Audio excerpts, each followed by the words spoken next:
Hello, everyone. So we are back after the break. I have Pete Behrens here. Pete is Hello. a long friend of mine. I have a privilege to work with Pete on the board of directors of Scrum Alliance, and I actually follow his work ever since. And one of the things which is really interesting on him is that he's a really great listener, and he always comes up with such creative ideas which helps you think. So enjoy his talk. Have fun. Thank you, Susie. Appreciate the introduction and great to be here. Good morning, good afternoon, good evening, wherever you are in the world. My name is Pete Behrens, and I'm going to be speaking on one word culture shaping. You might wonder what that's about. Essentially, what we're trying to do here is demystify culture and how can you as a leader influence the culture of your organization. Just to introduce just a little bit about myself. Who am I? Why am I here on the stage? My professional focus is primarily today focused on developing, growing a Agile leadership community. And that is of guides across the globe, inspiring and catalyzing other Agile leaders. And you know, that comes from a long tenure of trying this myself in many times. 15 years as a leader myself in various software and engineering disciplines. And then another 15 years kind of helping organizations find better Agile ways of working. And I think it's through these scars and it's through these challenges and ups and downs that I've come to find some tools that I think simplify maybe what it is for leaders. And hopefully you'll see some of that here as well. So to kind of jump in, to maybe start with an apology. I was actually going to present a talk I gave. In fact, this is a talk I gave back in Prague with Susie back in the fall called One Word Culture Shaping. It's been a very popular topic. And we've gotten a lot of positive reviews on it. And so I was going to just leverage that talk again and speak. And then a couple things happened that caused me pause and maybe rethink, what is my approach here? One thing was I was due to speak at the Scrum Gathering in New York. And while that was canceled, they did invite me to do a virtual keynote for that conference. And so I gave the One Word Culture Shaping talk in that event. And they recorded it. And that is available now free on the Scrum Alliance. And so given that event, it didn't feel fair to present that talk to you, a paying audience of this one and first time conference through Saurabh and his company. And so I decided to think about pivoting in this. So I encourage you, there's some great stories in there. There's some great ways to be thinking about shaping culture in very simple ways, but we're going to take a different approach. Now, one other thing changed, and I think we're all quite familiar, and I think the last talk by Gabrielle and company explored this topic quite well, and that is obviously the tsunami that's hitting the entire globe today and impacting all of what we're doing, including our community of trainers and coaches who do probably 80% of our work in person, classrooms and in offices. And one really sad stat that I ran into as kind of looking at some of this is nearly half of the global workforce is likely to be negatively impacted through job loss or job furloughs in either now or in the coming months.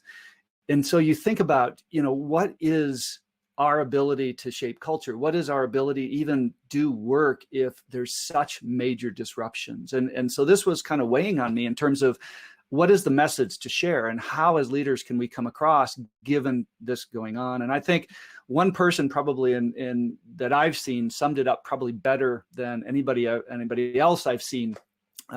Katie Couric, a newscaster from quite a while ago in the US here, did the virtual keynotes for the graduation class of 2020. And she came up with 2 words that summed it up: this sucks. And so I think that's appropriate. I think she's representing some really strong empathy here in terms of this is just something that obviously none of us have lived before, none of us have seen before. And so my thinking process on this is, okay, given the tsunami, given everything else that's going on here, likely what's happening in every organizational culture is it's being shaped by these events. It's being shaped whether we as leaders are shaping it or not, whether we are intentional or not, it's being shaped. So we have a choice. We have a choice on how do we show up and how are we going to be kind of considering our approach in our own organizations, given all the things that are going on. And so what I did is I refactored, let's call this One World Culture Shaping Part 2, new and improved version. And what I've done is I'm in bringing in a couple of special guests into this conversation to kind of help bring this to light, bring it real in a sense that it's not just Pete sharing some wise words. It's not just Pete sharing other stories. We actually get to hear the stories and the words from people who are living and breathing this.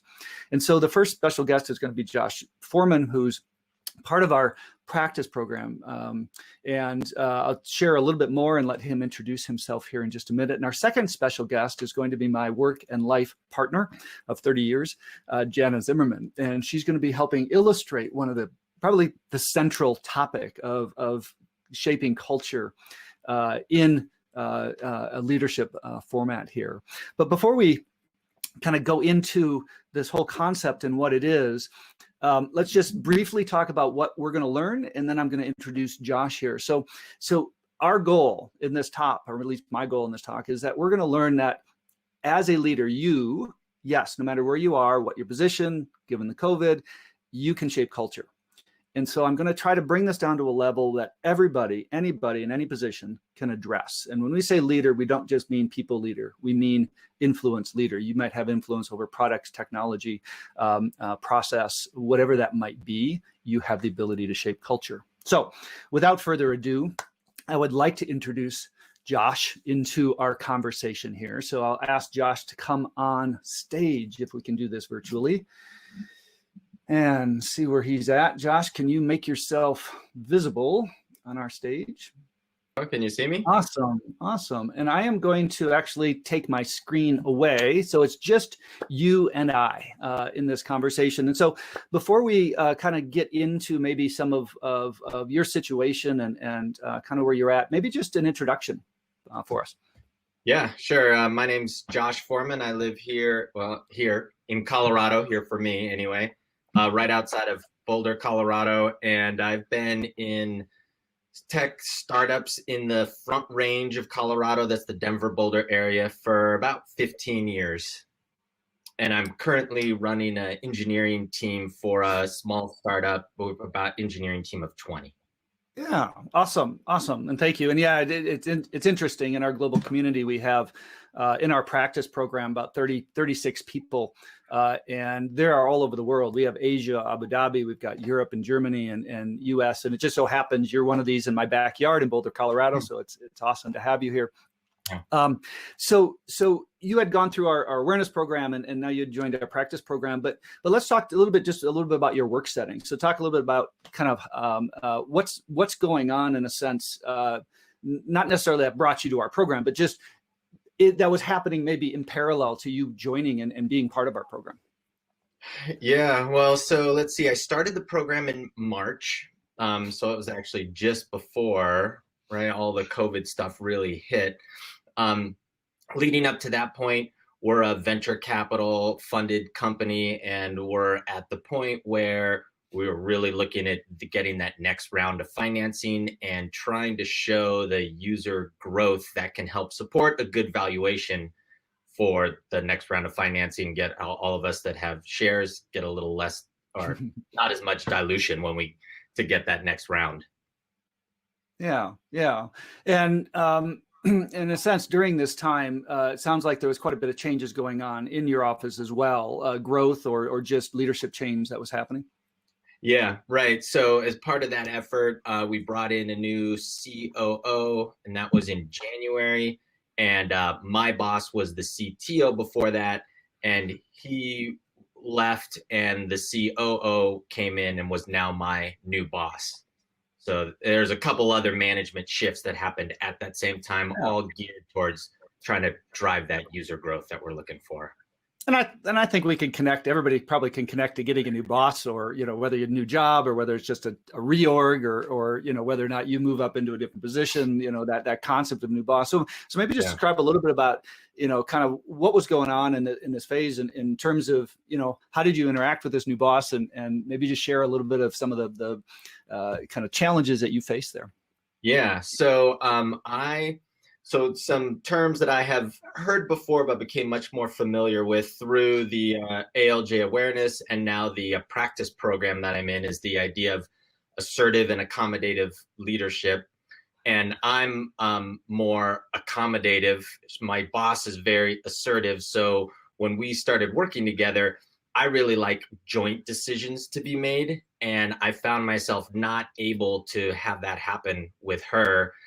I would either have one of two reactions. First, I would either totally push back and say, no way. And she even commented about that.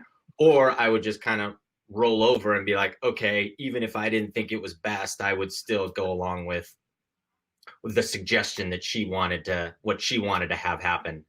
So it was a challenging situation for me. Yeah, it's kind of interesting. It's like when you do assert yourself, hey, Josh, you're being defensive, just come on, be a team player here. And when you're trying to be a team player, it's basically you have to roll over. It's like, how do you, it sounds like a no-win situation.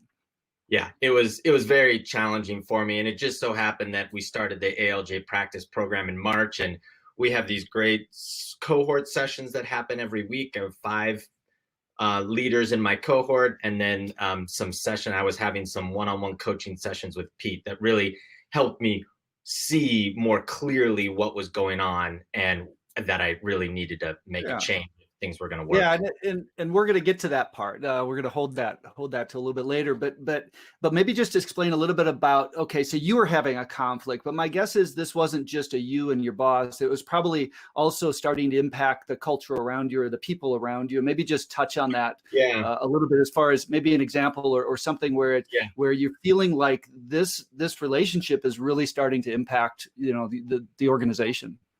Yeah, great. So there were a few situations, and I can think of one in particular where my boss wanted to make some management changes underneath me in my organization, and I didn't think they were the right thing to do. I pushed back just a little bit, but realized that, I'm doing that whole defensive thing again, and it's coming up like I'm a stone wall. And so I said, well, my only other option is to say, okay, right? That was my dilemma. So I said, okay, and it wound up just not going. We wound up trying to implement some management changes, but after some conversations, it just really blew some people up and caused a lot of disruption. And I wound up spending a lot of time and energy to basically healing some of those wounds, and no change happened at the end. Wow. Yeah, all the energy that goes into that, all the emotion that goes into that, all the churn that goes into that. Not only is COVID happening, this is happening during COVID, right? So, I mean, it's not like this is something that happened in December, January. You're talking this is happening in March, April, and May. I mean, just the last few months, correct? Absolutely. Yeah. It was tough.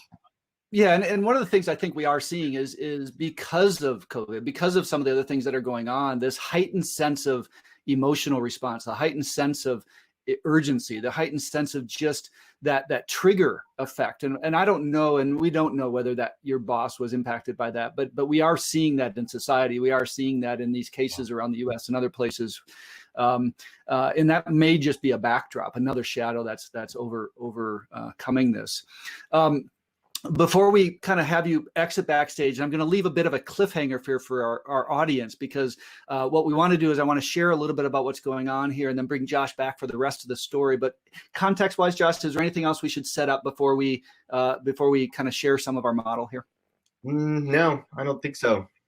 Okay, super. Well, I appreciate you setting us up. I'll throw you backstage for a little bit to kind of rest and get a drink. And then Josh is going to be coming back in about 15 minutes or so to share the rest of his story. But let me get my slides back up here. And what I want to do is I want to just illustrate a little bit about what's happening now.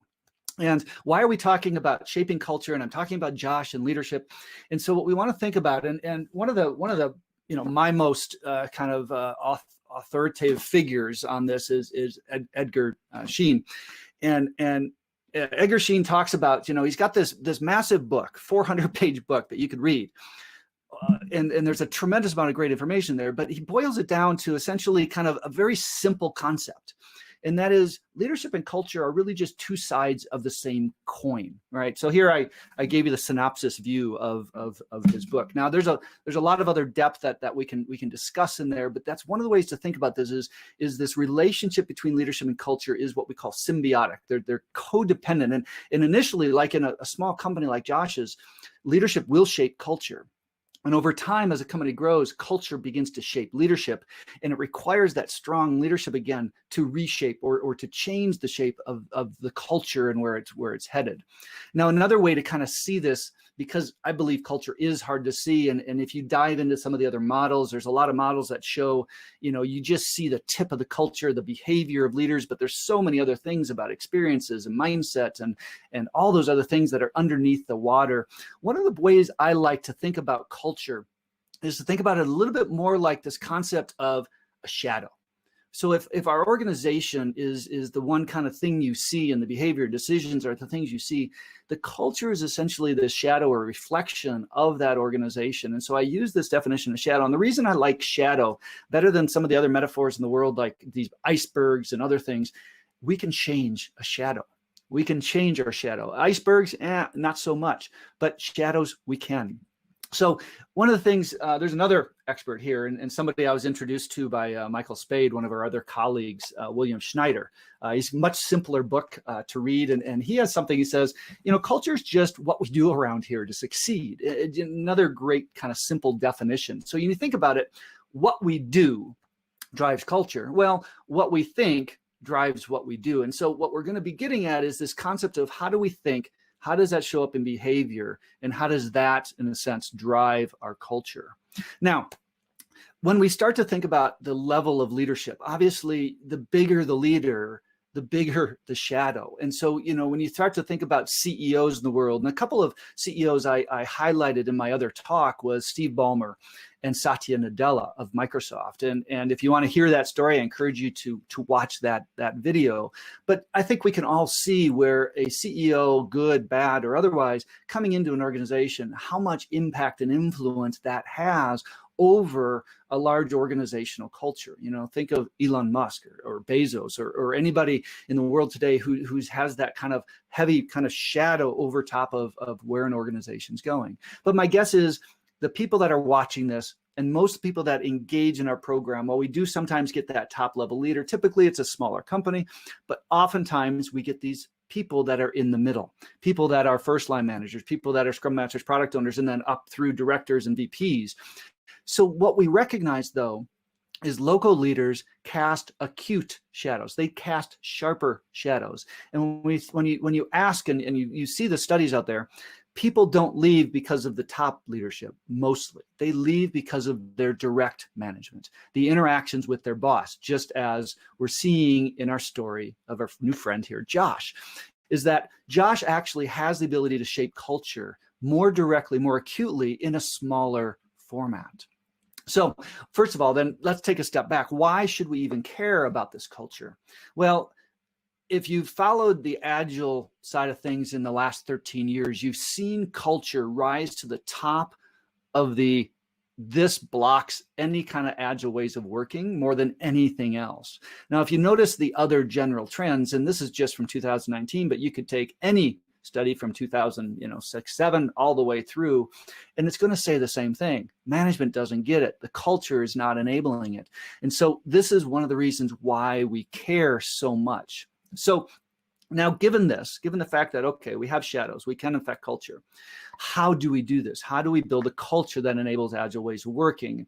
And I go to a number of my colleagues and my mentors, and one of the things I often run into is the concept of servant leadership. And while I'm not a disproponent of servant leadership, I think servant leadership is excellent for most people. In fact, for someone like myself, which we'll get to, servant leadership is a very powerful tool. And yet, what I find for people like Josh is when I start to think about what is servant leadership, and this comes from the Ken Blanchard companies, here are 10 traits of servant leaders: empathetic, humble, selfless, caring, collaborative, honest. I start to think about this and I start to think, okay, how are these going to help Josh? Are these traits going to be to Josh's best intentions and help Josh? It seems like Josh is being empathetic and selfless and humble in a sense, already being a servant leader, and yet he's getting walked all over. Okay, maybe he's not being authentic enough or honest enough, but it sounds like when he tried, he's getting blocked. So now it's like, okay, is servant leadership enough? And one of the things we found through our Agile leadership journey is actually there is another way to think about this. And that's where I would like to introduce my second guest of the day. And she's actually here with me, so we don't need to do anything special in terms of videography. Hello. Jana, would you like to introduce yourself? Sure. I'm Jana Zimmerman, and I do operations and outreach for Turtle Ridge. Yeah, awesome. And also, just to kind of set it up, Jana is my work and life partner of 30 years, and something we've had the pleasure and the challenge sometimes of trying to figure out how best to work together. And what I'm bringing Jana in here for is to help us illustrate this concept of power style. And Josh started to describe this concept of the accommodative power style and assertive. And what I thought we would do is actually just illustrate this a little bit for you, just because Jen and I have a tendency to live on opposite sides of the power style Very true. spectrum. Very true. So Jana representing more the accommodative style, me representing a little bit more of that assertive power style. And so just kind of touch on a few of the sub points here. As you can tell through this talk, I'm very willing to share my thoughts. You know, this isn't something that I'm shy about. And in meetings, you know, my ideas might be better than others, and I'm not hesitant to share those. That is indeed true. Yeah, and for someone that's accommodative, what might that do? It is intimidating, and it makes me step back. And it causes me to not always speak up because you're so strong. And it's like, I don't know, am I going to make sense or whatever? Because part of what you're very good at is you're very articulate and you think on your feet. And it it seems on my lens that it comes easily to you. Yeah. Versus me, I need a minute to think about it. And I need to step back and pause. Yeah. And what you're getting at here is there's kind of this relationship between me sharing thoughts and also like when I share my thoughts, and if I'm sharing them quickly and you're in a sense trying to kind of step back and kind of reflect on this, it's not giving you much opportunity to kind of step in. So talk for just a little bit about the positive side though of the way you see kind of that accommodative power style, thinking about, you know, the approach of asking questions and even just a little bit more patience. What do you find positive about that? I think one thing that I do really well as someone who's accommodative is I sit back and I listen, and I am able to look at all sides and I think about it. I also ask a lot of questions, which I think helps refine what everybody's thinking and feeling, and take the time to do that. Yeah, and certainly, you know, I know when that's being done well, it's a really reflective mode and things like that. And I know then sometimes in our meetings, you'll talk to me privately after and it says, you know, I didn't feel like I got an edge in. I didn't feel like I got my points across. And sometimes that can be frustrating too. Oh, it's really frustrating because I'm like, but then we moved on. Right. Yeah. So I've learned that it helps to tell you that afterwards or in a meeting, or actually speak up, be assertive in a meeting and say, just give me a minute, I need to think. Yeah. Now, the other way this kind of plays out, and I think we're starting to see this in Josh a little bit too. Okay, so Josh is being a little bit more flexible. Josh is in a sense, you know, being a little bit more open. And that's one of the other kind of traits of the accommodative power style versus being kind of sure or firm or confident about what you think. And I think I tend to be pretty strong, I would guess, with some of my opinions. Indeed. Or the way I feel. Indeed, yes. And I think sometimes it comes, you are strong, you're passionate. And I think sometimes it comes across as you're aware of the highway. And because you're loud, that must mean that you're right. And I've learned that's not always true. Thank you. Yes. Yeah. So in a sense, yeah, that you know, if somebody doesn't understand, speak louder, or right. you know, yeah, you know, that's an interesting trait, you know, that we get into. And then, I think it's kind of summarizing some of this in a sense. There's this concept that assertive people tend to step in, tend to just be active and involved, versus that patient, flexible question side is a little bit more stepping back. Any reflections on that? Indeed, I think those are like perfect examples of what it is. Like it feels like you step in strong, you're coming, you have the answers, and I step back, and it feels, I feel like you are stronger. Sometimes those are words I use, stronger versus I see myself as weak. Yeah, and so in a sense, you start putting these two things together, and when you've got assertive leaders and accommodative leaders intersecting, to the assertive leader, if the accommodative leader, if you're not stepping up, I might be seeing you as weak and just soft, and come on, I want to hear your voice and come out. And it's a little bit of this dual edge, challenge. So one of the dangers here is that, and the reason I have difficulty with servant leadership is for the most part saying a more accommodative leadership style. And for someone like Jana and for someone like Josh, and in fact, many people in our practice program, what we find is being more accommodative is not going to help them. Being more servant is not going to help them. In fact, what we recognize, what we teach in our program is something we call catalyst leadership, which says, okay, for someone like Pete, being more servant leadership will make me a more effective catalyst. And so what that means is me moving to the accommodative spectrum, actually integrating some of those, asking questions and taking a step back, will actually make me a better leader. But for Jana and Josh, being more assertive or bringing it on coming in and being more firm will actually make them a more effective leader. So just touch on this. What were some of the strategies you found to be useful to you to come into the more assertive spectrum? One of the big ones I think that I've been reflecting on lately and putting into practice is the whole concept of naming it, naming what I'm doing and also naming what you're doing. Because I think that helps stop the behavior and helps us to think. So one thing that Pete's very good at, you're working on it, but you're very good at is rhetorical questions, asking a question that he already knows the answer to. Drives me crazy. But it's something you're working on. But a strategy that's worked really well is say, oh, Pete, there it is again, or Pete, you're doing a rhetorical question. So it stops him. And now we can laugh about it. But I think that acknowledgement of what's happening and naming it has been really powerful. And on the same side, when I need to work on something, you name it for me. That helps that cycle of bringing out your bold. You need to be bold. You need to be firm. Yeah.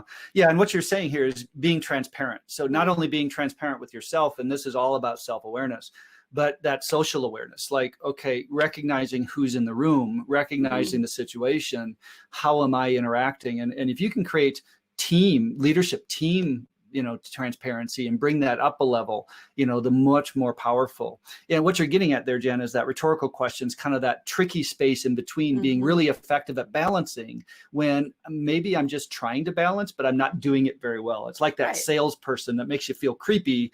They ask you questions, but there's a hidden purpose behind it. And so, this isn't always smooth. Yeah. Well, and I think one of the important things to point out too is that being assertive isn't better than being accommodative. It just is what we are. But the goal is to come towards the middle so I can be more assertive and assert myself. And another thing I'm working on is owning my power. And I know what I know, and not giving my power away to you or to anybody else, an assertive leader, because it intimidates me, but to realize that I know what I know. And so same for you is for you to be a little bit more accommodating. So to be more balanced, one is not better than the other, which is what I used to think. I used to think that assertive leader is better because they can talk on their feet, they're articulate, they make sense. But now I realize that that's not true. Both of us need a little bit of both. Yeah. And for me, coming to the accommodative side, one of the challenges I face, and for a lot of assertive leaders you face, is when you step back, when you start to speak later, people wonder, are you not interested? Do you not care? And that could be a challenge. And there's this interesting intersection that we got to find. It's like, how do I step in but not take over? How do I step in and not micromanage? How do I engage without being, overshadowing of the others I'm working with? And so that's, I'm not suggesting this is easy. What we're suggesting is this tension is always going to be there. All leaders have biases, and it's managing this tension that's the most critical aspect of this. So Jenna, I'd like to just say thank you for sharing with us, and thank you for accommodating my desire for you to join and make this a better talk. You're very welcome. So thanks. We'll let her go do her day. And what I'm going to do now is in a sense, reconnect this for just a second to servant leadership. So in Josh's situation, Josh is on the accommodative power spectrum as well. Being more of a servant leader is not necessarily going to be helping Josh. So what I'd like to do is bring Josh back out, and let's talk about the rest of Josh's story. So Josh, if you want to make your way back on stage, and I will turn this down so we can see us both nice and big. Super. Welcome back, Josh. Hopefully you got a chance to hear a little bit of that as well. And I know this is something that we also have been playing with in the practice program as well. So maybe share just a little bit about what did you learn through the practice program, and how did you apply that in a sense in this particular situation? Yeah, so it was similar to what Jana was saying there. I learned a lot about accommodative and assertive, and particularly, I started looking at, even in our cohort, who's assertive and who's accommodative, and hearing their experiences of being either assertive or accommodative. And then, so then in particular, as I started thinking about this and realizing, there were some worksheets that we did too that kind of led to some self-realization as part of the ALJ practice program. And then throughout all of this, a situation came up again with my boss again. A new decision needed to be made, essentially. And as I'm reflecting in how I need to be more assertive, I've now got the language of, okay, this is what I need, is to be more assertive. This decision came up, and I was in one of the cohort sessions, and one of the trainers, as I was talking about being a little nervous about going into this decision-making process with her again and not sure how to approach it. And he said, hey, you might want to look in our workshop workbook at the Catalyst Conversation chapter. So I brought that up, and what I got from that, what I realized I needed to do was to be assertive by asking questions, not to be assertive by saying no, but like, hey, I really don't understand her perspective, actually. So I just started asking questions. Well, what's your ultimate goal for, why do you ask this question in the first place? I said it very, it took some wordsmithing. This happened over Slack. So it took some wordsmithing, but ultimately every time just being very respectful, connecting to her, staying connected to myself, and asking these clarifying questions. Yeah. So let me unpack. You just threw a lot at us. Let me just unpack this for a minute. So the first question, the first kind of interaction here. So we talked about asking questions as accommodative, and yet you just said asking questions as assertive. Make that connection for us. Yeah, I mean, I've been reflecting on this ever since then also, and what I believe now is that asking a question is taking an action. Being accommodative generally means you kind of get out of the way, or you kind of just become a wallflower in the situation. So to actually step out and just ask a question, ask someone, why are you asking that question? It takes some assertiveness to do that, I think. Yeah. And how they're being asked, right? I mean, you could ask it sarcastically and be defensive. You could ask it, very defensively. But yeah, I think if you come across, and this is where servant leadership, I think, plays well, authentically, right? Hey, I'm really curious about this. And that's something we also talk about in Catalyst Leadership, pure curiosity. Be open about, really, let me understand your position. What is it you're trying to accomplish here? And yeah, and what you're saying is, by going into that realm, you're disarming and you're kind of asserting kind of your understanding in this situation. So that's awesome. The second part that we kind of threw out there is this happened over Slack. So I mean, it's one thing to do a conversation like this in real time and to be able to articulate and come across assertive. I can imagine, I mean, via a non-direct channel like Slack or email, I mean, walk us through that a little bit. I mean, what does that look like?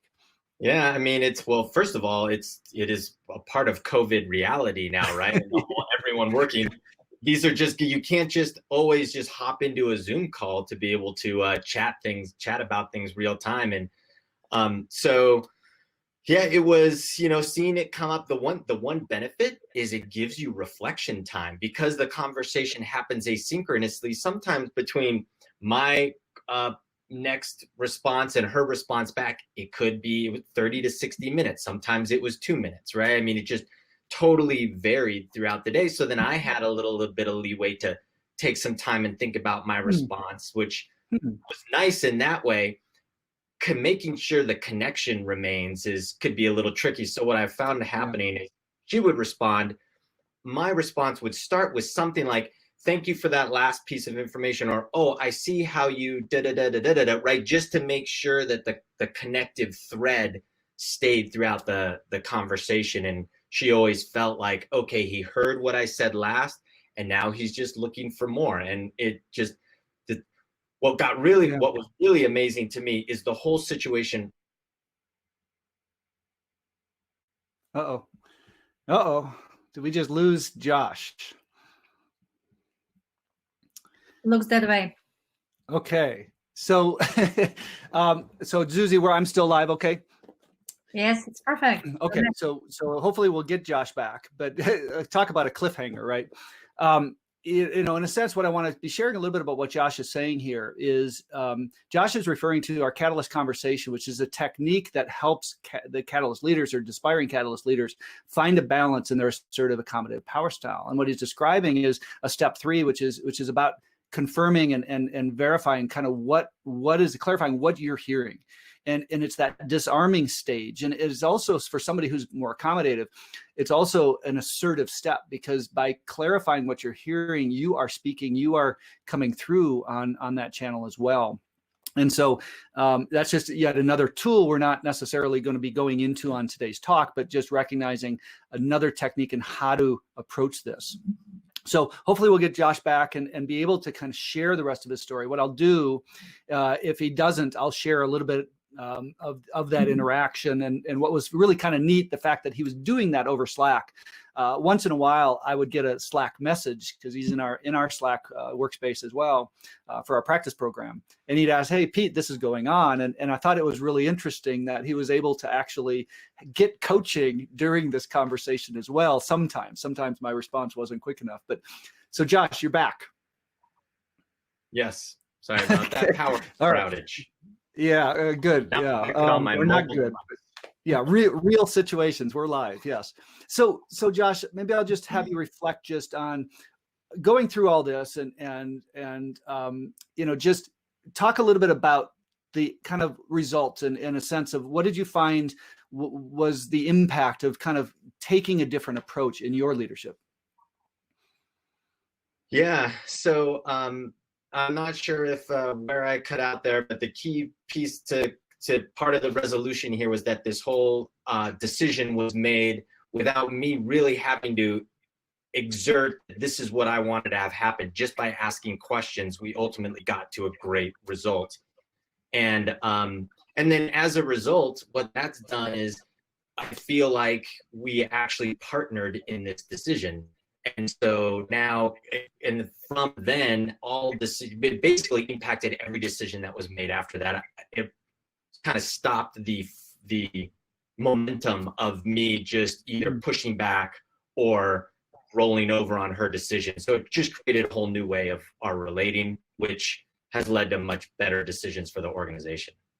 Yeah, and so, in a sense, what we're looking at here is not, okay, now his organization is this massively awesome Agile organization. What we're talking about here is the simplicity of and complexity of culture, right? How complex these relationships can be and how much impact that can have in an organization. And yet how simple, just small tweaks to the way you think, your self-awareness, your social awareness, your situational awareness, small tweaks into these techniques can impact that relationship, which all of a sudden propagate through the rest of a relationship or the rest of the way the organization works. Any final thoughts, Josh, before we kind of close out and share a little bit of kind of next steps for people? I'd just say I really like this idea of the acute shadow, and I think it really did, by just changing this relationship with my boss, one of the executives in our smaller company, the shadow brighter, I guess you could say. Yeah. So it really makes a difference how we all use ourselves in our interactions with our bosses and the people who work for us and the people we work with. It certainly all makes a difference. Yeah. Awesome. Well, thank you, Josh, for taking your time today to share this story, and good luck on your offsite all day today. And hopefully you can continue practicing some of this. I absolutely will. It's been a great program. Yeah. Awesome. So, for those of you on that are watching, and for those of you that are listening into this, there's so many times we get people in our programs that are the Joshes of the world, and they say, I wish my boss could be here. I wish my boss. That's probably the number one thing we see in our practice programs and in our awareness programs. I wish my boss could see and do some of this. But recognize that what we're doing is we're teaching, in a sense, techniques that help any leader at any level not only impact your direct work, but impact the work of your bosses as well. So we don't have to have, it's great if we get your bosses and we move up the chain, but we don't have to.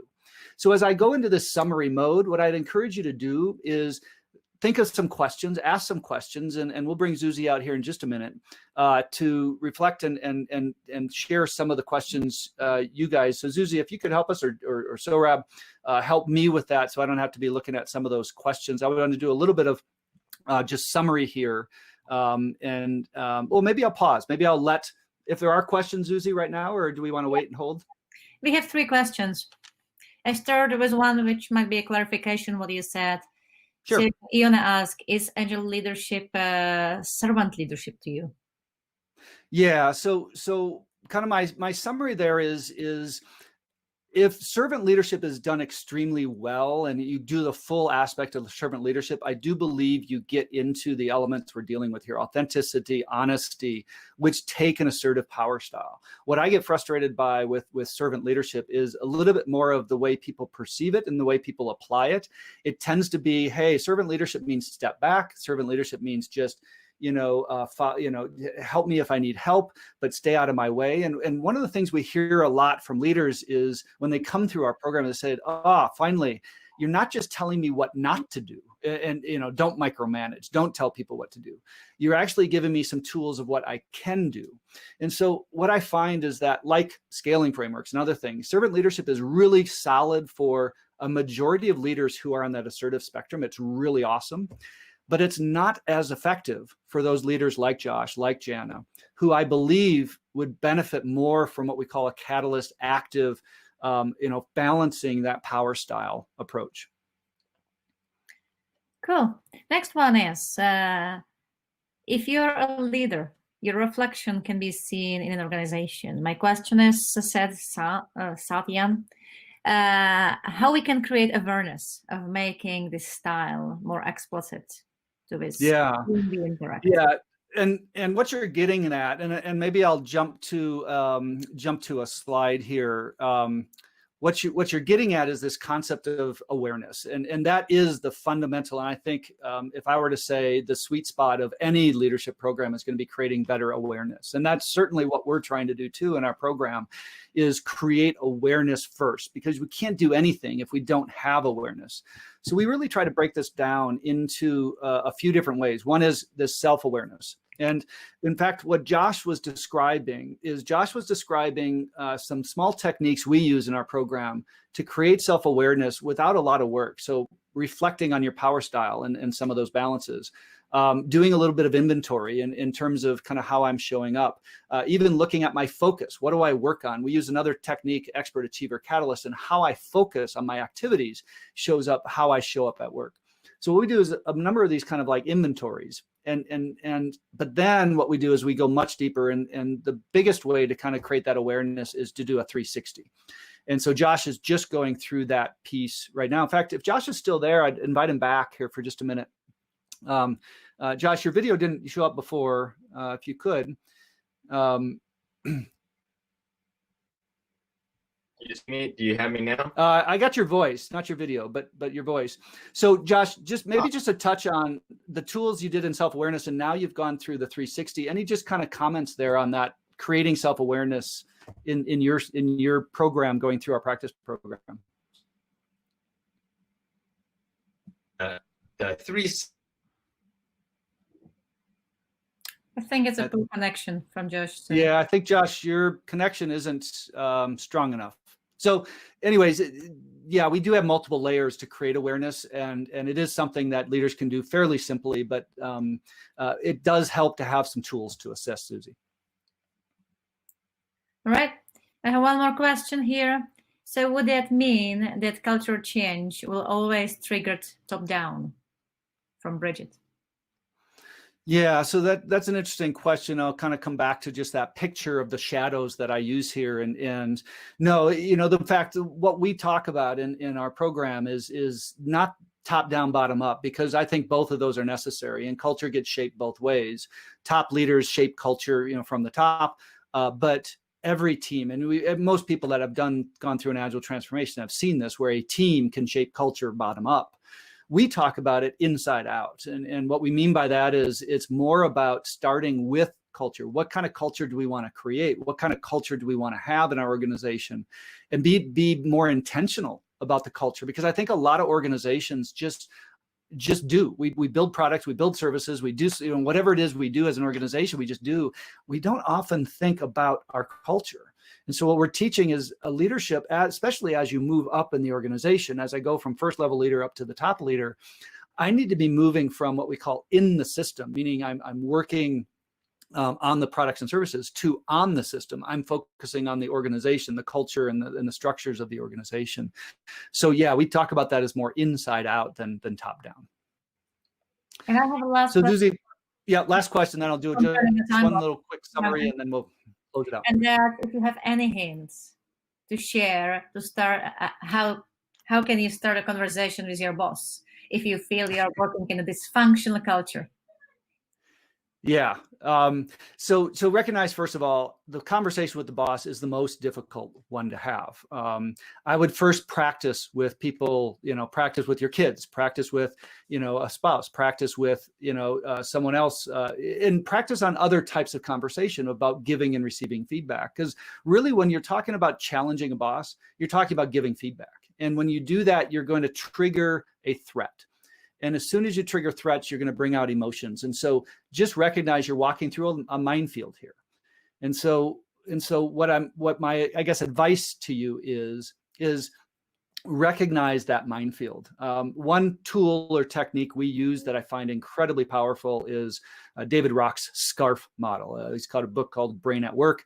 If you can recognize the threat responses that are going to happen when you start to challenge somebody's decisions, authority, status, all those things, SCARF model is an incredibly powerful tool to help you create both personal and social awareness. Awesome, Susie. Thanks for those questions. I got a couple of slides and then we'll close this out. I just want to share just a little bit about what we teach in our leadership program. Our focus isn't to teach you Scrum at scale or SAFe or that type of thing. What we do is we teach leadership, mindset, and behavior. And these are just a couple of tools that we've explained with you today that shape leadership. And what we talk about is shaping culture from the leader through the organization. And yes, we do cover organizational dimension, but we do that through the lens of the leader. And so we have these practice and awareness programs that we've described here, anywhere from 1 to 4 weeks online to our practice programs much longer that Josh is a part of right now. And I'll offer to you, we got a 15% discount for any of the Agile 100 members here. If you go to our booth, click on Show Me Some Interest. We have workshops coming up all summer long. And then our practice program, the next ones are starting September 9th, and those run through February 2021. And we have a couple of paths, a leader path and an organizational path. So in summary, you can shape culture, regardless of position, regardless of COVID, and just recognize the power you have. And just as a little sampling, we have guides all over the world, and you might recognize a couple of these little faces over here. 2 of our hosts are also part of our community, so we're proud to have them, Susie and Sorab, as part of our Agile leadership community. But we encourage you to come take a look, see what we're doing, come with some questions. We'd be happy to share a little bit more about what we're doing, and whether you're a guide looking to educate other leaders, or whether you're a leader looking to be inspired and catalyzed, come aboard. Thank you very much, Pete. It was a pleasure to have you here. Thanks to Josh. Thanks to Gina as well. And for all of you, don't forget there is this expo, and there is also this coaches clinic where you can get a very nice conversation with those experienced coaches. Thank you. Thank you, Zuzi. Thank you, Soram.